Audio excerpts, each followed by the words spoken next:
हुजूर सल्लल्लाहु अलैहि वसल्लम जब 20 बरस के हुए तो कुरैशी और ईलानी लोगों में लड़ाई हो गई। आप भी इस लड़ाई में शरीक थे। आप फरमाते हैं कि मैं उस लड़ाई में अपने चचा को दुश्मन के तीरों से बचाता था। इससे मालूम हुआ कि आप पहले से ही बड़े बहादुर थे।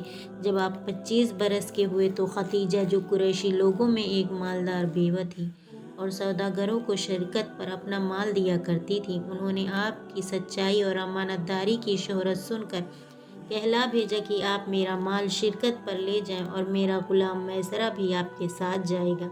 आपने कबूल फरमा लिया और आप मुल्क शाम माल लेकर पहुँचे और एक पादरी के गिरजा के करीब एक दरख्त के साए में ठहरे।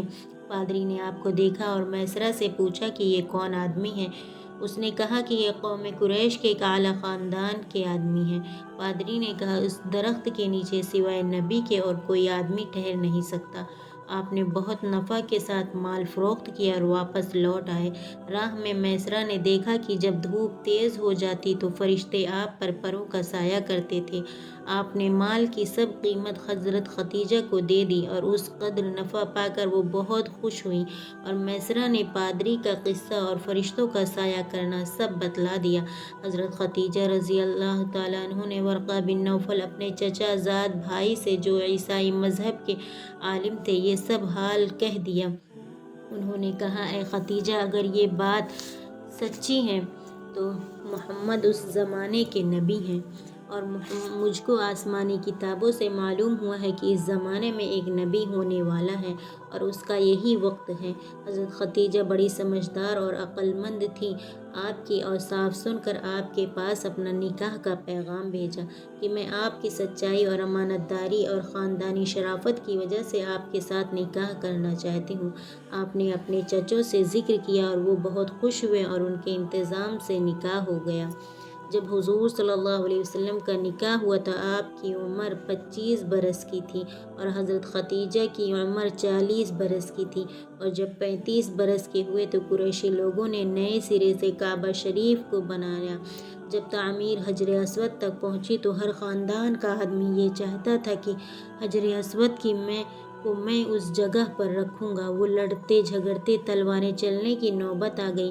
आखिर ये राय पास हुई कि जो आदमी सुबह को सबसे पहले काबा के दरवाजे पर आएगा उसकी राय पर अमल किया जाएगा। आप सुबह को सबसे पहले दरवाजे पर पहुंच गए।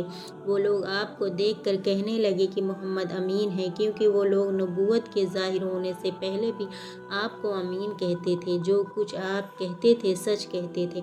उन लोगों ने आपकी राय ली। आपने फरमाया कि एक बड़ी चादर लाओ। चादर लाई गई। आपने हजर अस्वद को उठाकर अपने हाथों से उस पर रख दिया और उनसे फरमाया कि तुम में से हर ख़ानदान का एक बड़ा आदमी चादर को पकड़े और बैतुल्लाह तक लेकर चले। जब वहां पहुंचे तो आपने हजर अस्वद को उठाकर उस जगह पर रख दिया और सारा झगड़ा ख़त्म कर दिया। कुरैशी लोग आपकी इस तदबीर से बहुत खुश हुए। जानना चाहिए कि हजर अस्वद एक काले रंग का जन्नती पत्थर है जो हज़रत आदम अलैहिस्सलाम के साथ जन्नत से आया था। वो काबा शरीफ के करीब लगाया जावे। जब अब तक वो काबा शरीफ में लगा हुआ है। जिनकी किस्मत में है वो अल्लाह के घर की ज़ियारत करने के साथ उसकी ज़ियारत भी करते हैं। बैतुल्लाह शरीफ और हजर अस्वद दुआ कबूल होने की ख़ास मकाम है।